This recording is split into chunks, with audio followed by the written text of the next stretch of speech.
I'm a feminist. And to start this off, everyone in the room is either a feminist or a sexist.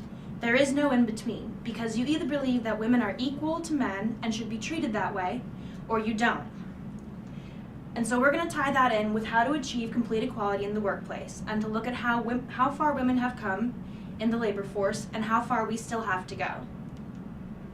So before World War II, women didn't work outside the home as much, and if they did and they were married, they weren't allowed to keep their salaries. It went straight to their husband.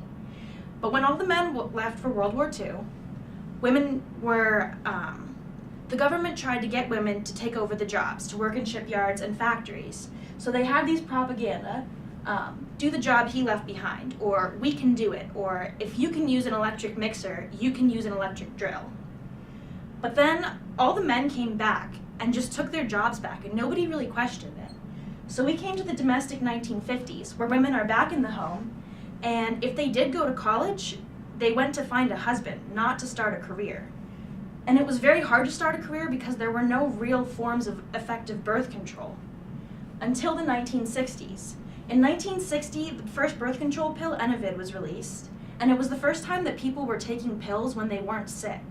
And this was revolutionary because women had control over their bodies, and they could start a career and then have children and then start a family. And it was this amazing sense of control for women. So now women are starting careers, and we have second wave feminism in 1963 that started with the feminine mystique. And women say, hey, so now we have jobs, and now we're starting to work and make our own money, but we're angry because we're not being paid the same and we're not being treated the same. So women start fighting for equal rights. Then we come to today, when women are Secretary of State, they're on the Supreme Court, they're doctors, they're lawyers, and they're doing all these amazing things, but we're still not equal. Somehow, people believe that women aren't equal because we're too kind, we're too emotional, and somehow estrogen equals inadequacy. Oh, my period! You're all fired!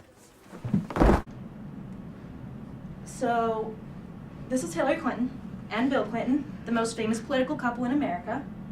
And Hillary Clinton is asked questions like, which designers do you prefer? To which she responds, would you have asked a man that question? When she was reporting on the attacks on Benghazi, she became extremely emotional.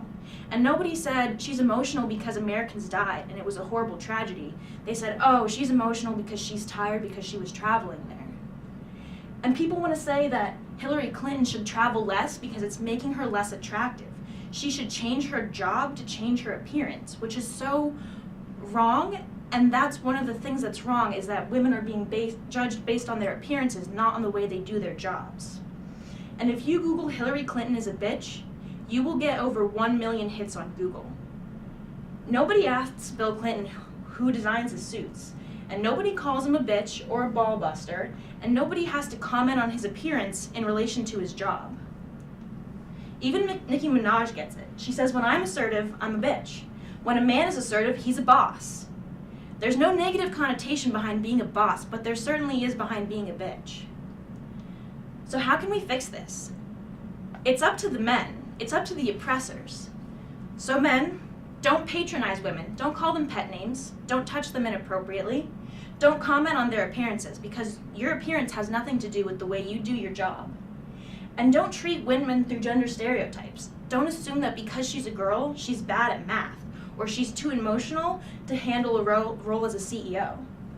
All you have to do is respect everyone through your actions and your words, and the equality will follow. And for women, I offer the same advice that Tina Fey does.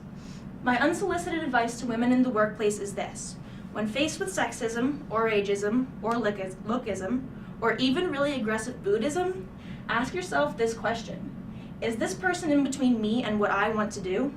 If the answer is no, ignore it and move on. Your energy is better used doing your work and outpacing people that way. Then, when you're in charge, don't hire the people who are jerky to you.